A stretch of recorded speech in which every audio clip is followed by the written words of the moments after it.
Wenn du heute einen Blick in die Zukunft werfen könntest, würdest du es tun? Würdest du wissen wollen, was die Menschen in deinem Land in den kommenden Monaten am stärksten beschäftigen wird? Genau das haben wir untersucht. Lost Places. Remote Viewing. Forschung. Expeditionen. Paranormales. Supported by Into the Matrix.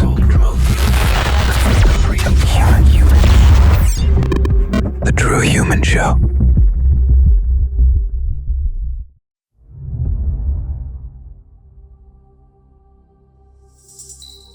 Immer wieder werden wir gefragt, ob sich mit Remote Viewing auch zukünftige Entwicklungen untersuchen lassen.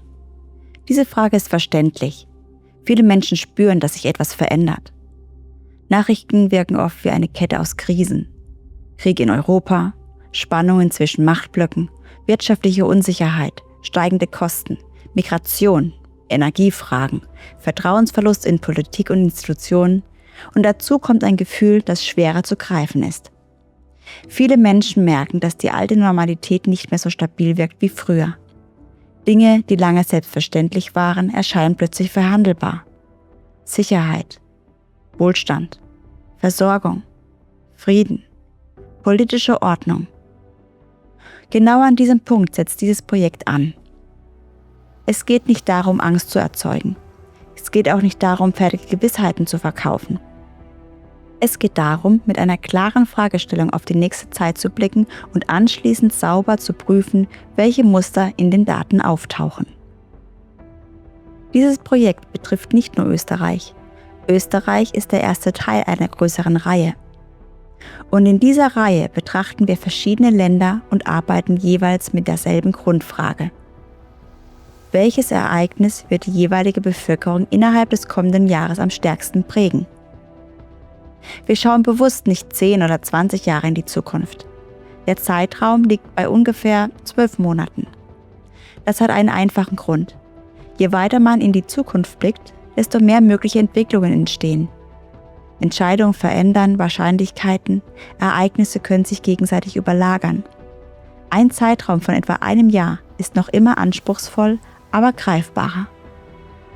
Er bietet bessere Chancen, stabile Muster zu erkennen.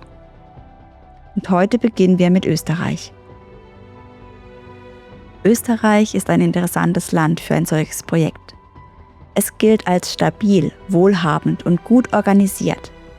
Die Lebensqualität ist hoch, die Infrastruktur gut ausgebaut, die politische Kultur lange von Ausgleich und Verhandlungen geprägt und gleichzeitig steht auch Österreich im europäischen Spannungsfeld.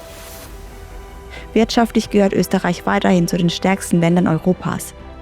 Themen wie Produktivität, Wohnkosten, demografischer Wandel, Energie- und Wettbewerbsfähigkeit sind jedoch aktuell und spürbar.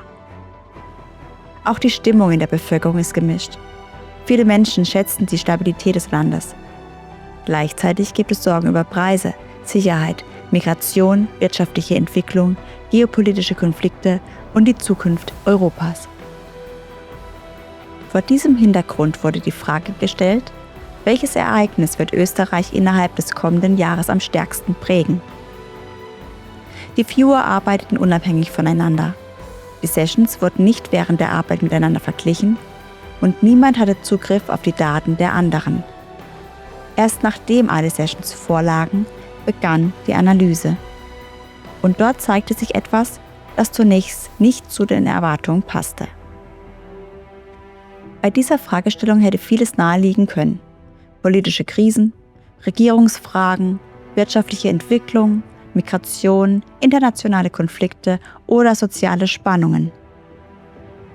Die Sessions gingen aber in eine andere Richtung.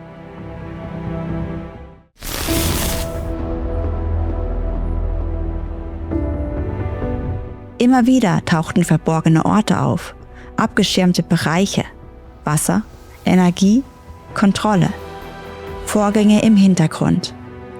Und damit beginnt die eigentliche Untersuchung.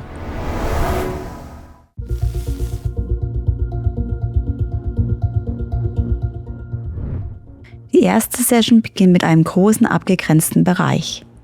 Innerhalb dieses Bereichs erscheinen einzelne helle Punkte.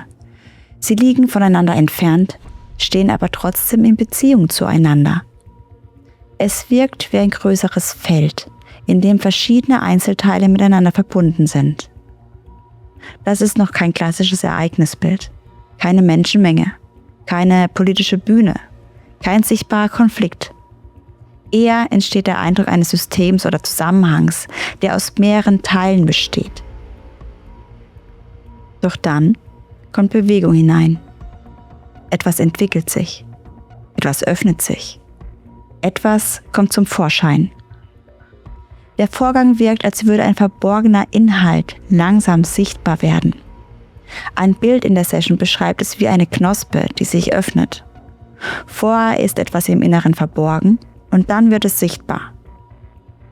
Im späteren Verlauf tauchen dann Wirbelbewegungen auf. Sie gehen von einem Zentrum aus und breiten sich in der Umgebung aus.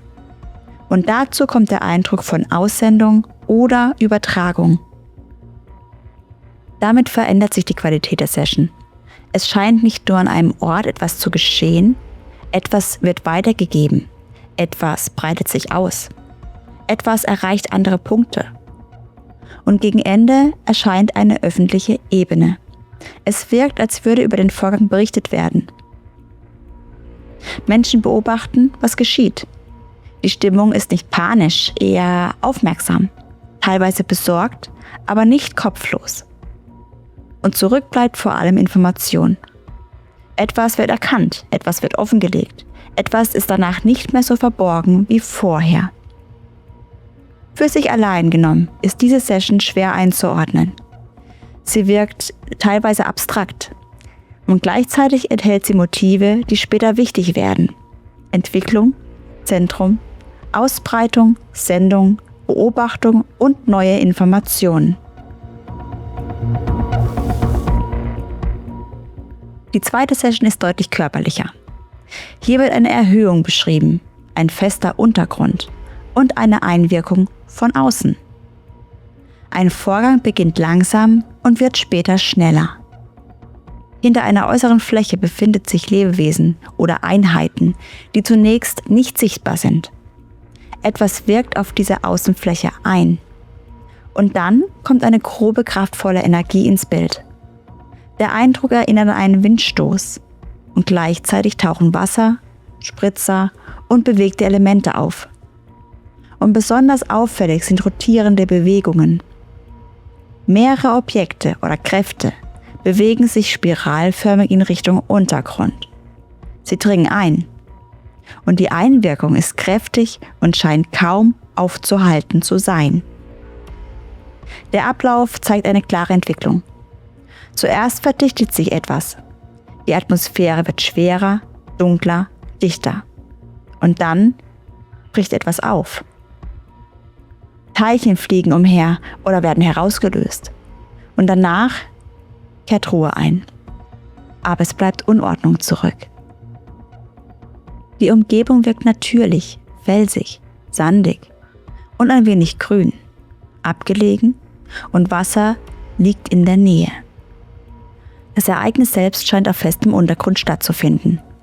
Auch diese Session bringt kein einfaches gesellschaftliches Bild. Sie zeigt keinen Marktplatz, kein Parlament, kein Protest und keine Menschenmenge. Sie zeigt einen Vorgang. Etwas wirkt von außen ein, etwas dringt in einen verborgenen Bereich vor, etwas wird geöffnet, erreicht und herausgeholt. Und danach bleibt eine veränderte Situation zurück. Die dritte Session führt in einen abgeschlossenen, abgedichteten Bereich. Die Umgebung wirkt verschlossen, stabil und schwer zugänglich. Es gibt natürliche Anteile, aber auch menschgemachte Strukturen. Der Ort wirkt nicht öffentlich. Man findet dort nicht einfach hin. In diesem Bereich läuft ein kraftvoller, rhythmischer Vorgang ab. Energie wirkt von außen ein und löst im Inneren etwas aus. Es entsteht der Eindruck einer Umwandlung. Etwas gelangt hinein, verändert dort seinen Zustand und erzeugt anschließend eine neue Form von Energie oder Wirkung. Die Energie erscheint gebündelt, komprimiert und druckvoll. Sie wirkt gelenkt, aber nicht chaotisch. Der Vorgang scheint im Verborgenen stattzufinden. Auch Wasser erscheint in dieser Session. Es wirkt hier nicht wie ein Teil der Landschaft, es scheint eher eine Funktion zu haben. Kühlung, Druckabbau, Stabilisierung. Damit tauchen erneut mehrere Motive auf, die bereits vorher eine Rolle spielten. Ein abgeschirmter Ort, ein Vorgang im Inneren, Energie, Druck, Wasser und Kontrolle. Diese Session wirkt wie der Blick auf einen Prozess unter besonderen Bedingungen. Nicht öffentlich, nicht alltäglich sichtbar, aber offenbar mit Bedeutung für das, was später geschieht.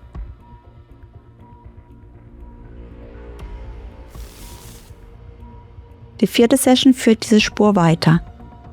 Wieder erscheint ein Bereich, der geschützt und schwer zugänglich wirkt. Es gibt eine harte, massive, felsige Struktur und darin befindet sich ein abgeschirmter Zugang, eine Art Tür oder bewegliche Barriere. Dahinter liegen weitere Räume. In diesem Bereich läuft ein Prozess ab, der mit Energie, Wärme und Steuerung verbunden ist. Etwas ist heiß, rötlich-orange, blubbernd. Es befindet sich unterhalb eines festen, steinigen Bereichs. Zur Steuerung gehört Bewegung. Etwas rotiert, wirkt metallisch und ist Teil eines kontrollierten Ablaufs. Der Vorgang ist kurz, schnell, zyklisch und stoppend. Auch Wasser spielt wieder eine Rolle. Es erscheint im Zusammenhang mit Kühlung. Ein Objekt oder Prozess erzeugt Wärme und Wasser scheint dabei eine regulierende Funktion zu übernehmen. Zusätzlich gibt es Räume, die nach Besprechung, Planung und Kontrolle wirken. Und der gesamte Komplex erscheint abgeschirmt. Damit verstärkt diese Session die bisherige Linie. Fels, abgeschirmte Räume, Energie, Wärme, Wasser, Steuerung, Kontrolle. Spätestens an dieser Stelle wird sichtbar, dass Session 3 und 4 nicht beliebig nebeneinander stehen, sie berühren ähnliche Themen und scheinen in eine vergleichbare Richtung zu weisen. Die 5. Session wirkt wie der deutlichste Ereignispunkt. Zunächst erscheint eine größere Struktur. Sie hat helle Farben, eine auffällige Form und einen begehbaren Eingang. In Verbindung damit taucht ein längliches, röhrenförmiges Objekt auf. Es wirkt metallisch, hart und verborgen. Im Inneren dieses Objekts ist es heiß, flüssig und bewegt. Etwas wird erhitzt, verändert oder getrennt. Der Vorgang wirkt technisch oder zumindest kontrolliert. Dann tritt ein anderes Motiv hinzu. Eine schlammige, begrenzte Fläche. Sie verläuft länglich, fast flussartig. Dort befinden sich betroffene Lebewesen oder Einheiten. Es geht um Abbauprozesse, organisches Material, Aufräumen und Wiederherstellung einer Ordnung. Der wichtigste Teil der Session ist der plötzliche Umschlag. Das Ereignis kommt schnell und unerwartet. Ein lauter Knall. Etwas Explosionsartiges. Einzelteile kommen von oben. Lebewesen erschrecken sich. Und danach beginnen Aufräumarbeiten. Gleichzeitig entsteht der Eindruck, dass etwas aus dem Untergrund austritt. Es ist dickflüssig, braun, schlammig und breitet sich aus. Das röhrenförmige Objekt scheint dabei eine Rolle zu spielen. Auffällig ist außerdem der Eindruck, dass nicht alles offen kommuniziert werden soll. Etwas wirkt bekannt oder geplant. Gleichzeitig entsteht der Eindruck von Zurückhaltung. Diese Session ist deshalb besonders wichtig, weil hier nicht nur ein verborgener Prozess beschrieben wird. Hier passiert etwas.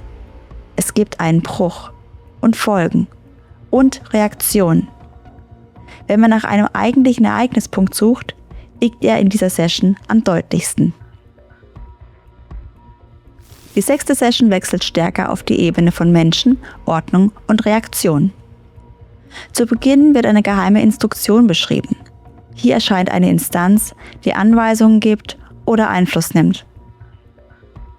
Es geht um Vorbereitung, Instruktion und eine Handlung, die später außerhalb dieses abgeschirmten Bereichs stattfinden soll. Die Umgebung wirkt tief gelegen, abgelegen und verborgen. Im zeitlichen Ablauf zeigt sich zunächst ein Durcheinander an einem anderen Ort.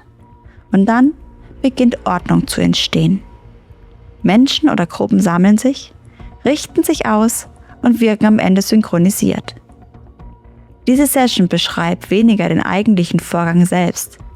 Sie wirkt eher wie eine Ebene der Organisation, Koordination oder Reaktion. Damit ergänzt sie die bisherigen Sessions um einen menschlichen Aspekt.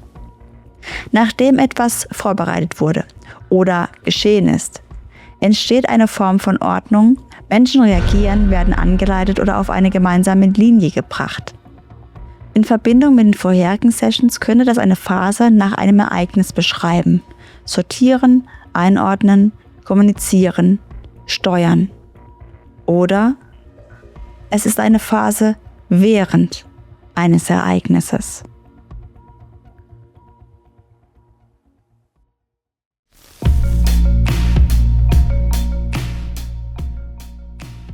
Nach allen Sessions stellt sich die entscheidende Frage: Beschreiben die Viewer ein einziges Ereignis? Oder sehen wir verschiedene Vorgänge, die im selben Zeitraum gesellschaftliche Bedeutung bekommen könnten? Eine einfache Antwort gibt es nicht. Auf den ersten Blick wirken die Sessions teilweise sehr unterschiedlich. Session 1 ist abstrakt und informationsbezogen.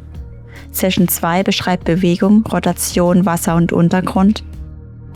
Session 3 und 4 führen in abgeschirmte technische oder energetische Bereiche. Session 5 zeigt einen plötzlichen Vorfall mit Folgen. Und Session 6 wirkt wie eine Reaktion oder Koordination danach. Trotzdem gibt es Motive, die sich durch mehrere Sessions ziehen. Das erste Motiv ist Verborgenheit.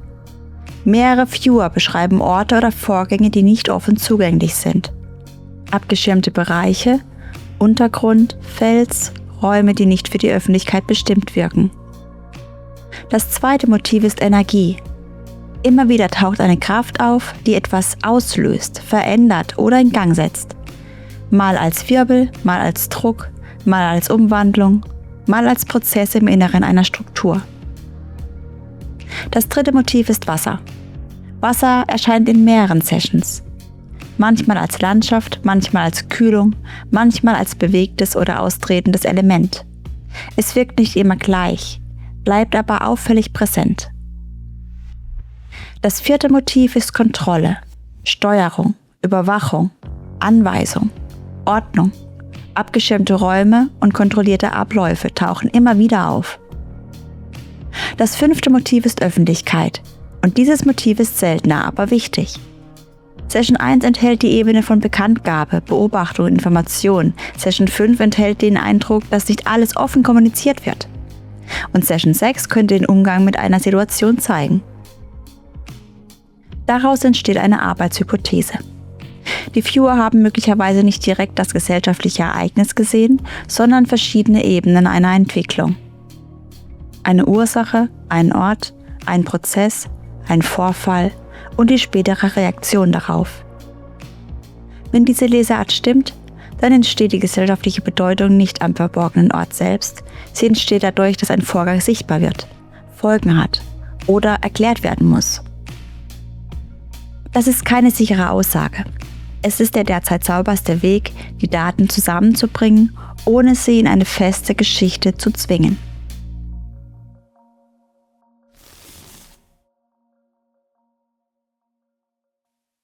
Was an diesem Projekt auffällt, ist nicht nur das, was beschrieben wurde. Auch das, was nicht beschrieben wurde, ist wichtig. Bei einer Frage nach dem wichtigsten Ereignis für Österreich hätte vieles auftauchen können. Krieg, Unruhen, Massenpanik, politischer Kollaps, eine große Naturkatastrophe. Solche Bilder finden wir in den Sessions erstaunlich wenig. Es gibt keine klare Linie in Richtung Krieg in Österreich. Keine dominante Wahrnehmung eines gesellschaftlichen Zusammenbruchs. Und kein Bild eines alles überrollenden Kataklysmus. Darum geht es und nur das ist wichtig.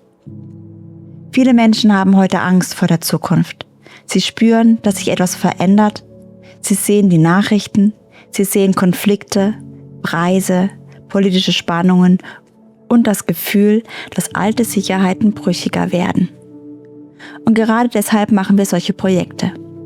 Nicht um Angst zu erzeugen, nicht um dramatische Zukunftsbilder zu verkaufen. Es geht darum zu prüfen, welche Muster sich zeigen, wenn mehrere Viewer unabhängig voneinander auf dieselbe Frage arbeiten. Bei diesem Projekt zeigen sich Prozesse im Hintergrund. Verborgene Orte, Energie, Wasser, Kontrolle, ein möglicher Vorfall und danach Informationen, Ordnung oder Reaktion. Ob diese Daten heute richtig eingeordnet werden, wissen wir nicht. Vielleicht werden wir in einigen Monaten zurückblicken und erkennen, worauf die Sessions hingedeutet haben. Vielleicht werden wir feststellen, dass manche Deutungen falsch waren. Es gehört dazu. Remote Viewing liefert Hinweise. Die Interpretation bleibt eine Aufgabe. Der Vorteil an diesem Projekt ist, dass der betrachtete Zeitraum überschaubar bleibt. Es geht um das kommende Jahr. Wir können die Entwicklung beobachten, später zurückkehren und dann prüfen, ob sich die Motive aus den Sessions in der Realität wiederfinden. In der nächsten Folge schauen wir uns die Lage für Deutschland an. Bist du dabei? Eines ist sicher: Die Wahrheit ist dort draußen und wir sind fest entschlossen, sie zu finden. Wenn dir unser Video gefallen hat, freuen wir uns sehr über deine Unterstützung, denn unsere Arbeit ist spendenbasiert. Gib uns auch gerne deinen Daumen hoch, abonniere unseren Kanal und freue dich auf eine weitere spannende Folge der True Human Show. Human, wake up. The free human. The True Human Show. Supported by the Matrix.